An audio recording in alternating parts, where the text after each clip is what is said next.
Na madrugada em que uma escravizada teve 3 filhos de uma vez, os senhores escolheram só a filha de pele clara. Décadas depois, a verdade voltou pela boca da única que ficou. Era noite de chuva pesada no recôncavo baiano, 1847, daquelas em que o trovão parece empurrar o telhado para baixo e o vento traz um cheiro misturado de mar, barro remexido e cana moída.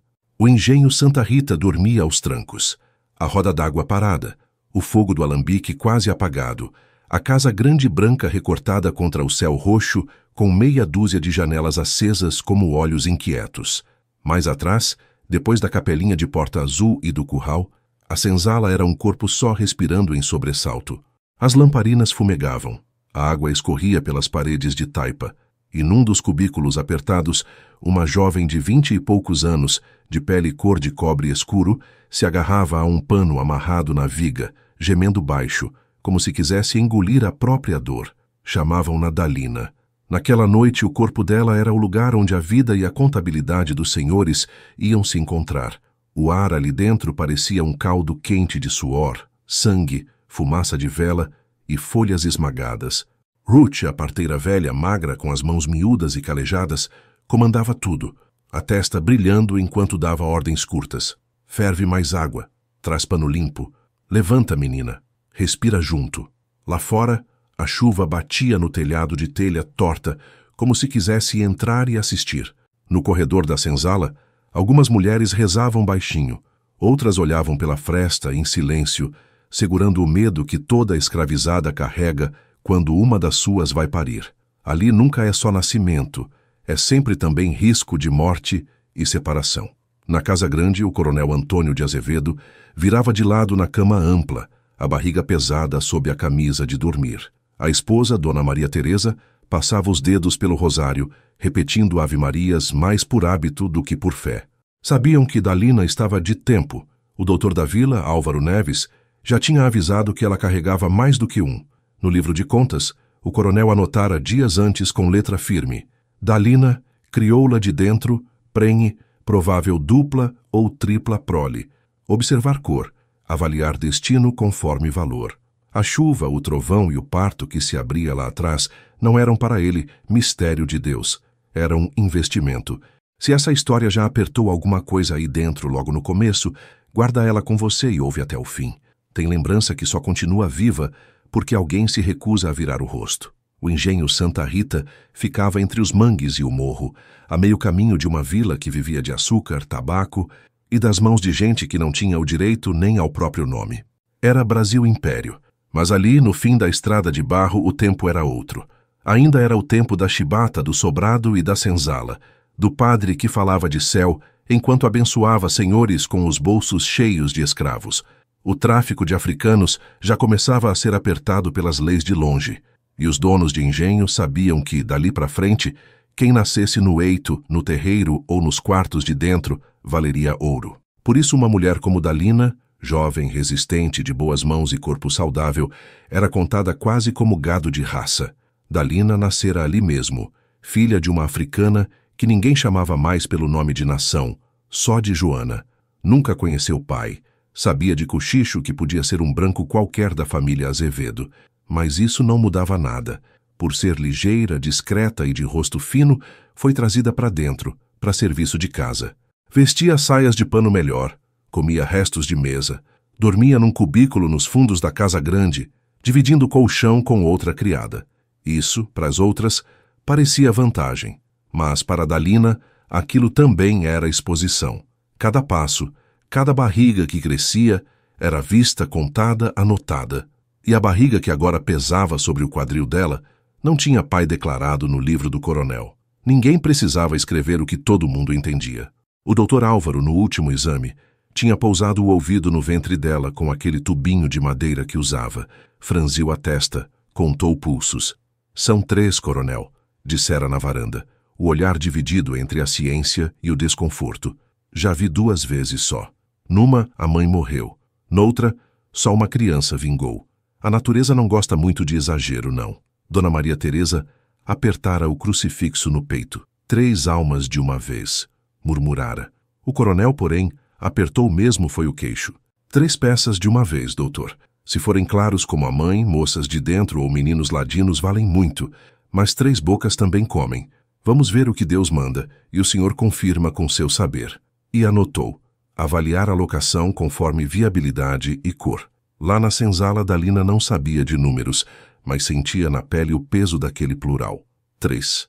Cada contração vinha como se 3 rios quisessem passar de uma vez pelo canal estreito do corpo dela, e ela se agarrava mais forte no pano, o suor escorrendo até o queixo. Ruth a olhava com uma mistura de dureza e ternura. Respira, menina. Se tu parar, eles param. Não entrega ninguém, não. Faz força com raiva. A primeira criança veio passar da meia-noite. Era menina. Saiu pequena, escorregadia, um choro fino cortando o barulho da chuva. A pele, quase cor de leite ligeiramente queimado de sol, parecia brilhar na meia-luz. Ruth envolveu a menina num pano limpo, encostou junto ao fogo. Essa vem forte, murmurou. Tem feição de quem agarra o mundo. Dalina tentou ver entre as pernas abertas, mas outra onda já tomava o corpo. 20 minutos depois, a segunda. Outra menina, menor, mais escura, o cabelo já grosso, colado à cabeça. Veio silenciosa, o peito afundando, a boca aberta sem som. Ruth virou-a de cabeça para baixo, bateu levemente nas costas, soprou, esfregou. O choro demorou. Quando veio, veio rouco, como se a própria vida tivesse que ser arrancada do lado de lá. Essa vai ser teimosa, disse Ruth. Quem entra assim, não solta a terra fácil. O terceiro demorou. A madrugada foi virando, a lamparina baixando, as rezas crescendo no corredor. Dalina já não gritava, só gemia num fio de voz, os olhos virados para o teto, o corpo cansado demais. Quando o menino finalmente escorregou para o mundo, já perto do amanhecer, estava roxo, pequeno, tão leve, que parecia que o vento podia carregá-lo. A pele mais escura dos 3, o peito subindo e descendo num esforço que dava medo. O choro veio como um miado. Ruth o aninhou junto ao peito da mãe, quase como se pedisse desculpa ao mundo por ter trazido alguém tão frágil para um lugar tão cruel. Quando o doutor chegou a cavalo, com a roupa encharcada e a casoleta de couro balançando na mão, o sol tímido já riscava o céu por trás dos coqueiros. Encontrou 3 paninhos perto do fogo, 3 cabeças miúdas, 3 pares de olhos semiabertos e uma mãe desfalecida, a respiração sibilando. É um milagre, murmurou mais para ele mesmo. Um milagre que vai dar trabalho. Anotou num caderninho. 3 nascidos vivos de mesma mãe, diferenças de cor e vigor. Não era Deus, porém, quem ia decidir o destino daqueles corpos. Era a conta. No fim da manhã, o coronel e Dona Maria Teresa foram até o quartinho da senzala, escoltados pelo feitor. A chuva tinha dado trégua. O barro lá fora estava vermelho e brilhante. Lá dentro, o ar ainda pesado. Dalina dormia como quem desmaia. Ruth passou o braço na frente, protegendo os cestos junto ao fogo, sem ousar se opor, mas também sem ceder muito espaço. Dona Maria Teresa se aproximou, o vestido claro arrastando no chão sujo. Parou diante dos cestos e, por um instante, os olhos de mulher que perdera 2 filhos por febre vieram à tona. Pegou a primeira menina, a mais clara, levantou na direção da luz que entrava pela fresta da porta. Virou de um lado de outro, avaliando cor, traços, a forma do nariz. Essa, se vestir bem, passa por branca em muita sala, comentou, num tom que misturava admiração e cálculo. Para dentro de casa é perfeita. Olhou a segunda, a pele mais escura, o olhar mais atento. A terceira, o menino, tão pequeno que parecia caber todo na mão. O coronel não tocou em nenhum.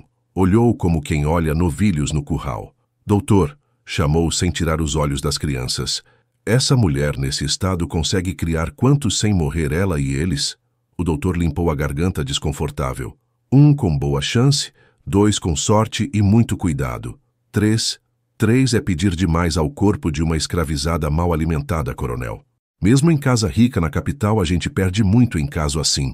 O coronel assentiu devagar, já com a decisão pronta. Então a natureza já deu o recado. Exagero não é bem-vindo. A gente precisa ajudar o destino a escolher. A mais clara fica. Os outros... Parou deixando a frase pendurada, como se a completasse só na cabeça. Dona Maria Teresa apertou o rosário com mais força. Antônio, são 3 almas. O padre... O padre cuida de almas, Maria. Eu cuido de patrimônio.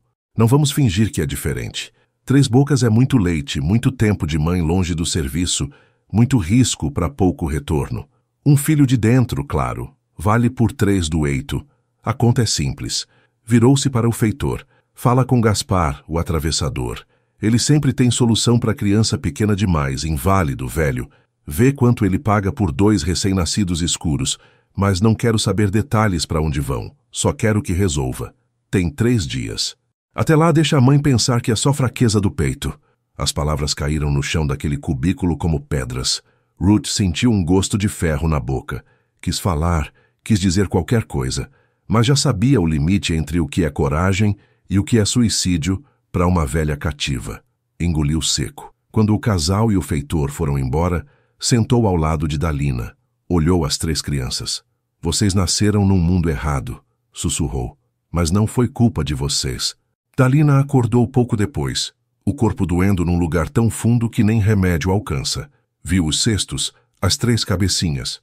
Por um instante, esqueceu onde estava. Um sorriso raro esticou os lábios rachados. Meus 3, murmurou, tentando esticar o braço para alcançar todos. Ruth segurou sua mão, o olhar pesado. Não contou nada naquele dia. Havia coisas que precisavam de mais do que poucas horas para serem ditas. Os 3 dias que seguiram foram uma espécie de purgatório em vida. O leite desceu com força, o peito inchado, quente, doendo. Dalina, guiada por Ruth, se revezava, tentando dar de mamar a todos. A mais clara pegava o peito com avidez, os olhos semiabertos, como se já quisesse devorar o mundo. A segunda menina, que Dalina começou a chamar de Bia, demorava mais, empacava, depois se agarrava, a mãozinha escura apertando o seio, como quem não queria soltar. O menino, tão pequeno, parecia se cansar no meio da tarefa. Às vezes precisava que Ruth massageasse as costas para lembrar o corpo a respirar. Quando a dor no peito apertava mais, Dalina afagava os cabelos deles, um de cada vez, murmurando cantigas que aprendera sem saber em que língua eram. Cantava para todos igual, sem saber que a conta dos de cima já estava feita. À noite, pensava em coisas que nunca ousaria dizer em voz alta. Pensava no rio que corria ali perto, escuro, profundo. Pensava na ideia de entrar com os 3 no colo, de abraçar forte e afundar até o silêncio. Era pensamento frio, quase lógico. Se o mundo queria arrancar, ela poderia levar junto. Mas sempre que a imagem se formava direito, a voz de Ruth cortava, firme. Nem pensa. Um vivo contigo vale mais que 3 mortos de uma vez. Não entrega o que sobra para o capricho deles. No fim do 3º dia, antes do sol se firmar, o rangido do carro de boi anunciou o que o coração dela já sabia. Gaspar, o atravessador, desceu com as botas sujas de estrada. O chapéu molhado ainda do barro seco da chuva de dias antes. Trazia uma corda na cintura e um saco de estopa vazando restos de pano. Não olhou muito ao redor. Era homem acostumado a não ver gente, só mercadoria. O feitor entrou primeiro, a voz dura. Dalina, o doutor disse que teu peito é fraco para 3. 2 tão doentes, não vão vingar. O coronel decidiu mandar para um lugar com mais recurso, entende? É pro bem deles. Tu fica com essa daqui, a mais forte, apontou para a menina Clara. Dalina sentiu mais do que ouviu. O mundo pareceu afastar-se alguns passos. A cabeça começou a zunir. Como assim mandar? Conseguiu dizer. São meus 3. Ruth segurou firme o ombro dela. Olha para mim, menina. Olha para mim. Forçou o rosto de Dalina a virar, a encarar seus olhos. Eles vão levar 2. Tu não tem força sozinha contra esse mundo, não. O que tu tem é 3 dias de lembrança. Faz eles valerem. Não deixa te roubarem até isso. Gaspar se aproximou dos cestos com a agilidade fria de quem já fez aquilo muitas vezes. Estendeu os braços. Nomes? Perguntou automático, mais por costume de anotação do que por interesse. Eles não... Começou o feitor, mas Dalina se endireitou na cama, uma fúria cheia de lágrimas subindo familiar e nova. Tem sim, cortou, a voz tremendo. Ela se chama Beatriz, apontou a menina mais escura, a que sempre reclamava do peito. Ele se chama Cristóvão. Olhou para o menino pequeno com um amor tão desesperado que até o atravessador hesitou um segundo. E essa aqui que fica comigo é Clementina. Gaspar assentiu, talvez por respeito, talvez só para facilitar os registros. Pegou Beatriz primeiro. A menina abriu um berro fino, o corpinho inteiro protestando. Cristóvão veio quase sem som, os olhos fechados, a respiração leve. Dalina se agarrou em Clementina como se o corpo da bebê fosse a única coisa que a mantivesse na terra. Não gritou. O som que saiu dela foi outro. Um gemido profundo, quase animal, o tipo de ruído que não passa pela garganta. Vem de algum lugar entre o peito e o ventre, onde a língua não alcança. O carro de boi se afastou devagar, o barulho das rodas de madeira misturado ao choro que vinha dos sacos de pano. Dalina, com Clementina colada ao peito, ficou de pé na porta da senzala até o carro sumir depois do engenho. Quando não viu mais nada, levantou o queixo, como se quisesse guardar o vazio também na memória. Os meses seguintes fizeram o que os meses sempre fazem em lugar de trabalho forçado. Empurraram a vida para frente, mesmo quando ninguém queria. Dalina voltou para o serviço da Casa Grande assim que o corpo aguentou ficar em pé o dia inteiro. Clementina, enrolada num pano amarrado nas costas, ia e vinha com ela pelas salas de assoalho encerado, pela cozinha cheirando a gordura, pelos corredores cheios de retratos de gente branca, olhando de cima de molduras douradas. A menina crescia forte, risonha. A pele mais clara chamava a atenção da sinhá e das visitas. Que bonequinha, diziam as senhoras. Tão clarinha, parece até filha de casa. Dona Maria Teresa, que conhecia demais os silêncios da casa, não corrigia. Gostava de ter aquela criança nos braços. Gostava de escolher fitas para enfeitar seus cabelos. Gostava de mostrar para as visitas que até aquela crioula fazia filhos bonitos. Dalina olhava de longe, o coração dividido. Cuidava bem da filha. Dava de mamar, trocava, ninava. Mas havia algo endurecido no olhar. Um pedaço de amor que tinha partido com o carro de boi e se recusava a voltar inteiro. À noite, no cubículo dos fundos, quando finalmente conseguia ficar sozinha com Clementina, o gelo rachava um pouco. Deitava a menina no colo e contava histórias sem dizer que eram verdade. Falava de uma menina de pele escura que chorava alto e de um menino pequeno que dormia muito. Falava de 3 dias em que os 3 cabiam em volta do peito dela como se o mundo fosse só aquilo. Não contava tudo, ainda não. Guardava os nomes de Beatriz e Cristóvão como quem guarda 2 brasas acesas dentro do peito.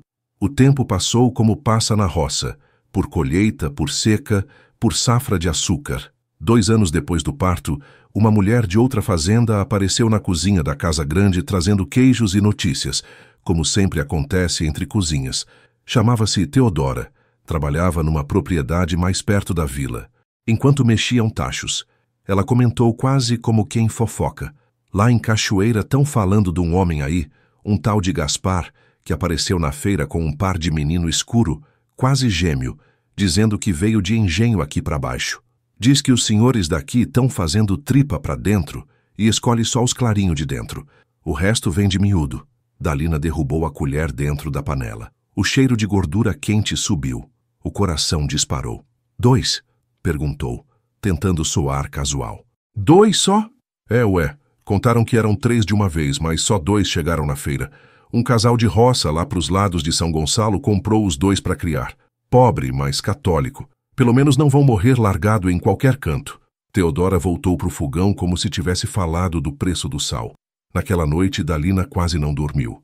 Beatriz e Cristóvão não eram mais só figuras suspensas no passado. Estavam em algum lugar concreto entre engenhos e vilas, vivendo outra vida, respirando um outro ar que ela jamais tocaria. A distância entre Santa Rita e a tal roça era só de léguas, mas entre o corpo dela e os corpos deles havia muralhas invisíveis, corrente, lei, chicote, papel timbrado. Meses depois, a oportunidade de atravessar um pedaço desse abismo veio disfarçada de caridade. Uma irmã de Dona Maria Teresa, senhora de um sobrado na vila, adoeceu de febre. O doutor sugeriu cuidados constantes. Leva Dalina contigo, disse o médico a sinhá. Ela é rápida, sabe ouvir, já passou por dificuldade em parto, pode te ajudar com sua irmã e aprender alguma coisa. O coronel viu vantagem. Criada, treinada, sempre valia mais. Foram de carro até a vila, Clementina ficando pela primeira vez dias inteiros longe dos olhos da Casa Grande, mas não dos olhos do feitor. Dalina servia chá, trocava panos, ouvia conversas. Aprendia o vai-vem de gente livre, de gente de cor que andava com papel no bolso. de brancos que discutiam política e preço de açúcar. Num fim de tarde, indo à venda buscar remédio, passou pela esquina onde ficava uma pensão conhecida por acolher gente de todo tipo. Lembrou-se do que ouvira de Ruth. Na vila sempre tem uma mulher que sabe de tudo. Não é padre, não é doutor, é mulata ou negra livre, dona de pensão. Essa sabe onde vai cada alma que passa. Dalina perguntou a uma lavadeira: quem aqui sabe de vida dos outros? A outra sorriu, puxando o lenço na cabeça. Você está procurando fofoca ou solução? Se for solução, procura Josefina. Mora na rua de cima, pensão de porta verde. Sabe de cada criança que entra e sai de mão de atravessador. À noite, fingiu ir buscar água no quintal da casa da cunhada da Sinhá e, em vez de descer para o poço, subiu a rua de pedra. O coração batia alto, as pernas tremiam, mas o passo dela era decidido. Bateu na porta verde. Uma mulher alta, de turbante colorido e vestido bem cortado, abriu com olhar desconfiado. Tinha o jeito de quem já mandou o soldado embora da porta só com o olhar. Eu sou Dalina, do engenho Santa Rita, disse, a voz apertada. Sou escrava de dentro. Tive 3 filhos faz 2 anos. 2 foram vendidos por um homem chamado Gaspar. Me disseram que a senhora sabe para onde ele leva as crianças da gente. Josefina demorou um pouco, estudando o rosto da outra. Abriu a porta só o suficiente para deixá-la entrar. A sala cheirava a café torrado, sabão e papel. Senta, ordenou. Fala baixo. Aqui parede tem ouvido e língua. Ouviu a história toda em silêncio, os olhos cada vez mais sérios. No fim, suspirou. Foi até uma gaveta, tirou um papel amarrotado. Gaspar passou aqui mesmo com 2 pequenos. Um casal de roceiro, lá para a banda de São Gonçalo, comprou os 2. Fiquei sabendo que foram para o sítio dos Farias, uns 5, 6 léguas daqui na estrada de terra. Não sei se tão vivos, não conto milagre. Só te digo uma coisa, se tu for até lá e der na vista, não só te pegam de volta, como ainda podem vender eles separados. Às vezes ver de longe é tudo que a gente pode ter. Mesmo assim, Josefina rabiscou um pedaço de mapa, marcando um caminho simples. O rio, a encruzilhada, a mangueira grande na beira da estrada. Entregou o papel dobrado na mão trêmula de Dalina. Guarda isso como se fosse um pedaço do teu coração.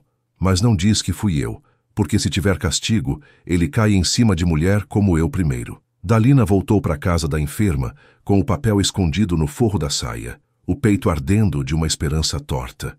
Nos dias seguintes, viveu numa espera silenciosa, até que uma manhã, a Sinhá anunciou: Dalina, vai à venda pegar mais remédio. O farmacêutico disse que está atrasado, pode demorar. Vai e volta com calma. Eram as palavras que ela precisava. Seguindo o mapa de Josefina, Dalina saiu da vila, pegou a estrada de terra, sentindo o sol bater nas costas e o medo subir pelas pernas. Andou léguas contando a respiração, o chão, as árvores. Quando a mangueira grande surgiu na beira da estrada, o coração dela quase parou. O sítio ficava logo adiante, uma casa baixa de taipa caiada, um galinheiro, um pequeno roçado de mandioca e fumo. E no terreiro batido, 2 crianças.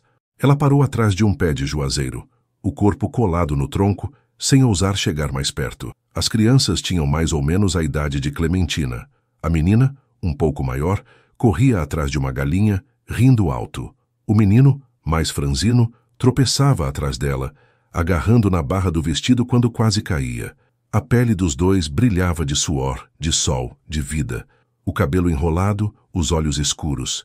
Eram diferentes de Clementina, mas alguma coisa no jeito de inclinar a cabeça, na curva da testa, era igual. 2 anos de imagem congelada viraram carne diante dela. Dalina levou a mão à boca para segurar o som. A dona da casa saiu na porta. Chamou: Beatriz, Cristóvão, sai desse sol. Vem para dentro. A menina largou a galinha, gritou: Já vou, mãe. O menino agarrou a barra da saia dela. Entraram os 3 na casa. A porta bateu. Dalina ficou ali, colada no tronco, até a perna doer. Não podia bater na porta. Não podia gritar: Sou eu, sou tua mãe. Não podia atravessar aquela distância tão pequena e tão enorme. A frase de Josefina martelava: Às vezes, ver de longe é tudo que a gente pode ter. Depois de um tempo que pareceu não ter relógio, virou as costas e começou a caminhar de volta, carregando a imagem dos 2 no terreiro como quem carrega um retrato que nunca vai desbotar. Quando voltou à vila, pegou o remédio. Chegou na casa da cunhada da sinhá com o cabelo úmido de suor e os olhos secos. Ninguém perguntou por onde exatamente tinha andado. O mundo dos brancos ali se ocupava demais com febre, cartas e preço do açúcar para notar o que uma escravizada carregava dentro dos olhos. De volta ao engenho, os anos continuaram caindo sobre Dalina como chuva fina que enferruja ferro. A tosse chegou cedo, aquele pigarro fundo que não vai embora. As mãos foram ficando mais lentas, a coluna mais curvada. Quando Dona Maria Teresa decidiu que ela já não era ágil o bastante para servir na sala de visitas, mandou-a para o quintal, cuidar da horta de legumes. Assim você tem mais ar, disse, como se fosse favor. Clementina, ao contrário, subia. A menina Clara, de olhos vivos, aprendeu a ler com a ajuda da própria sinhá, que gostava de se gabar para as amigas. Minha criada lê receitas, cartas, sabe até fazer continha. Quando Dona Maria Teresa viajou para a capital, levou Clementina junto, vestida de escuro, andando sempre 2 passos atrás. A menina viu navio grande, igreja de pedra enorme, gente de toda a cor andando com uma liberdade que ela não entendia completamente. Viu também negros livres, mulatos de casaca, mulheres de turbante que olhavam de volta com olhos que sabiam mais do que diziam. Foi numa dessas idas que Clementina conheceu Augusto, carpinteiro pardo, livre, que fazia concerto de varanda em casa de família rica e ouvia mais conversa do que muita gente que se dizia importante. Ele reparou nela primeiro, uma jovem que servia café com olhar atento demais, como se enxergasse o peso das palavras que não lhe eram dirigidas. Numa pausa, falou baixo, quase como quem testa. Você é de onde? Ela respondeu. Do Recôncavo, Engenho Santa Rita. O sotaque, o jeito de segurar a bandeja ele reconhecia. Vinha de gente que nasceu cercada de cerca. As conversas furtivas foram se alongando nos intervalos entre uma bandeja e outra, entre uma martelada e outra. Clementina falava de mãe cansada na horta, de sinhá que gostava de enfeitá-la, mas nunca esquecia de lembrar que ela era de dentro, mas ainda assim criada. Falou uma noite do que a mãe tinha contado. Ela teve 3. Ficaram só comigo. 2 foram vendidos. Ela viu de longe. Me deu os nomes deles como se fossem oração. Beatriz e Cristóvão. Augusto ouviu em silêncio, o maxilar travado. Histórias assim, ele já ouvira muitas, mas cada uma era diferente na dor. Se algum dia você puder sair de lá, disse, procura saber onde esses 2 estão. Tem coisa que a gente só sossega a alma quando descobre, mesmo que doa. Quando os ventos da guerra do Paraguai, da política, das leis que cambaleavam entre manter ou não a escravidão, começaram a mexer até com as fazendas mais afastadas, o mundo de Santa Rita também tremeu. Fala-se de lei do ventre livre, depois de lei dos sexagenários. Até que um dia, em 1888, chegou a notícia que atravessou estradas de barro, atravessou mangue, atravessou senzala. A princesa tinha assinado papel no Rio. A Lei Áurea. No engenho, não teve festa para escravo nenhum. Teve silêncio desconfiado. Tinha gente que já era livre no papel e continuou preso na prática. Preso à dívida, à ameaça, a medo. Clementina, moça feita, tomou a novidade como quem segurava uma faca pelos 2 lados. Era corte dos 2 jeitos. Logo depois, o coronel morreu. A família se atrapalhou em dívidas, começou a vender pedaços de terra e de gente que ainda chamava de agregados. Foi nessa confusão que Augusto voltou. Agora não mais como simples carpinteiro contratado, mas como homem que vinha buscar a mulher com quem trocara promessas sussurradas em pátios de casas alheias. Casaram em papel de igreja simples e foram para a capital montar vida. Augusto tinha trabalho. Clementina tinha mãos, olhos, memória. Dalina não chegou a ver isso. A tosse virou febre, o peito encheu de chiado até a respiração virar esforço demais.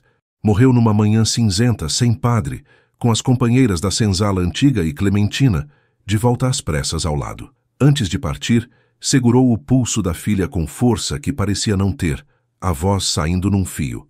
Lembra os nomes deles. Se um dia tu conseguir ir atrás, vai. Mas se não der conta, conta sempre. Não deixa o mundo dizer que só tu existiu. São 3. São vocês 3. Tu é a que ficou. É tua obrigação lembrar. Anos depois, já em casa simples na capital, entre o cheiro de madeira e cola da marcenaria de Augusto, Clementina juntou moedas, semana a semana, mês a mês. Não precisava mais de senhor para autorizar viagem, mas ainda precisava de dinheiro e de um mundo que não quisesse impedir. Quando enfim teve o que achou suficiente, contou a Augusto. Tá na hora. Minha mãe não viu eles, mas eu vou ver pelo menos uma. Ele assentiu. Sabia que aquilo não era capricho. Era missão. Voltaram ao recôncavo como gente livre, mas carregando correntes invisíveis. A estrada de terra era a mesma. A mangueira grande ainda estava lá, mais torta, mais velha. O sítio dos Farias tinha mudado pouco. A casa de taipa, o galinheiro, o roçado. No terreiro, em vez de duas crianças, havia uma mulher curvada sobre a terra, arrancando mato entre pés de fumo. A pele dela era cor de café forte, os braços marcados de sol e trabalho. Clementina respirou fundo. Sentiu as pernas quererem voltar atrás. Augusto ficou um passo atrás, presença silenciosa. Ela avançou, as saias levantando poeira. Quando chegou a uma distância em que a outra podia ouvir sem ser pega de surpresa, chamou. Beatriz? A mulher endireitou o corpo devagar, a mão indo à testa para aparar o sol. Olhou para frente, apertou os olhos, como se quisesse reconhecer mais pela sensação do que pela visão. Quem tá chamando? Perguntou. Meu nome é Clementina, disse a voz baixa, mas firme. Eu nasci no engenho Santa Rita, no Recôncavo. Nasci em 14 de abril de 1847. Minha mãe chamava-se Dalina. Ela teve 3 filhos naquela noite. Eu fiquei. 2 foram vendidos. Me disseram que você se chama Beatriz. O silêncio que caiu entre as duas tinha peso de anos. Beatriz largou o mato que tinha na mão. Os ombros dela tremeram por um instante, como se uma lembrança só de nome, sem imagem, tivesse subido do fundo do corpo. Me contaram que eu tinha uma irmã Clara que ficou com os brancos. Murmurou num misto de acusação e curiosidade. Disseram que a mãe escolheu, que nós 2 éramos peso demais, e ela quis ficar só com a mais bonita.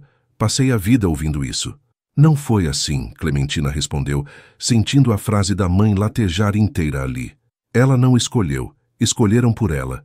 O coronel contou quantas bocas podia sustentar, olhou para a cor de cada um de nós e decidiu qual valia mais. Ela viu o carro de boi levar vocês da porta da senzala. Não tinha braço, nem faca, nem lei para te segurar. Anos depois, ela veio aqui, escondida, te viu no terreiro com Cristóvão, ficou atrás de uma árvore até vocês entrarem. Voltou para casa com essa imagem grudada nela até o dia de morrer. Beatriz levou a mão à boca, os olhos enchendo, mas sem derramar. Cristóvão morreu, menino, contou a voz pequena. Foi de febre. Eu lembro pouco. Lembro dele agarrando na barra da minha roupa caindo. Lembro da cova rasa atrás da casa. Nunca soube de mãe. Só me diziam que a crioula me largou porque eu era escura demais. Ela te deu nome antes de te tirarem dos braços, insistiu Clementina, como se isso por si pudesse remendar algo. Ela decidiu que você seria Beatriz e ele, Cristóvão. Decidiu que eu seria Clementina. Não te abandonou, te arrancaram e me deram o peso de lembrar. As duas ficaram se olhando, procurando uma na outra os traços da mesma origem. Não havia reconhecimento fácil, daqueles de espelho, mas tinha qualquer coisa no jeito de franzir o senho, na curva do queixo, na forma de apertar os lábios quando engoliam o choro que dizia que o sangue lá embaixo da pele era parecido. Sentaram no barranco ao lado do roçado. Augusto se afastou um pouco, deixando o espaço delas. As palavras começaram a sair, pedaços de vida, de infância, de trabalho, de dor. Clementina contou da casa grande, do vestido emprestado, da escola improvisada de Dona Maria Teresa, do dia em que soube da Lei Áurea e nada mudou num primeiro momento. Contou da marcenaria, da cidade grande, do corpo que serviu café em sala de gente livre que ainda olhava para ela como se fosse menos. Beatriz falou de seca, de roçado ruim, de patrão que não tinha mais o direito de chamar ninguém de escravo, mas chamava de meu agregado com o mesmo tom. Falou da morte de Cristóvão, da raiva que sentiu sem saber onde pôr. Falou do boato da irmã Clara, por anos uma sombra que vinha só para machucar, e agora sentada ali de carne e osso, trazendo um outro lado da história que ninguém tinha contado. Não houve abraço milagre que curasse tudo. Não existe gesto que devolva a infância compartilhada, anos de conversa, brigas de irmão, cumplicidade. O que houve foi outra coisa. O encaixe de pedaços de verdade que tinham sido espalhados de propósito. Ela morreu pensando em você, disse Clementina perto do fim da conversa, quando o sol já descia. Me fez prometer que se um dia eu ficasse livre o bastante para andar sem pedir licença, eu vinha te contar que você tinha mãe, tinha irmã, tinha irmão, que ninguém foi jogado fora porque não prestava. Foi a conta, foi a cor da pele, foi o mundo errado, mas amor não faltou em 3 dias e em todos os anos depois dentro da cabeça dela. Beatriz olhou para o roçado, para o céu, para o chão. As lágrimas, quando vieram, não foram escandalosas. Vieram quietas, correndo pelo rosto queimado de sol, molhando a blusa gasta. 3 dias, repetiu, como se experimentasse o gosto da frase. 3 dias não é nada e é tudo ao mesmo tempo. Clementina não insistiu que fosse muito ou pouco. Sabia que qualquer resposta soaria injusta. O que pôde fazer foi ficar ali até escurecer, ouvir mais, contar mais, até que as duas tivessem tecido entre elas um fio, fino, frágil, cheio de buracos, mas fio. Quando se despediu, não prometeu voltar sempre. A vida de pobre livre não permite promessa larga, mas prometeu uma coisa que estava ao alcance. Eu vou contar para os meus filhos. Eles vão saber que tem tia Beatriz, tio Cristóvão, avó Dalina. Vão saber que a vida deles só existe porque outra foi esmagada antes. Não vão crescer achando que a história da família começa comigo. Começa numa senzala, numa madrugada de chuva. Na volta pela estrada, o silêncio entre Clementina e Augusto era cheio de coisa. Ele, que já ouvira muitas tragédias, sabia que aquela tinha um tipo diferente de fecho. Não era final feliz, mas também não era esquecimento completo.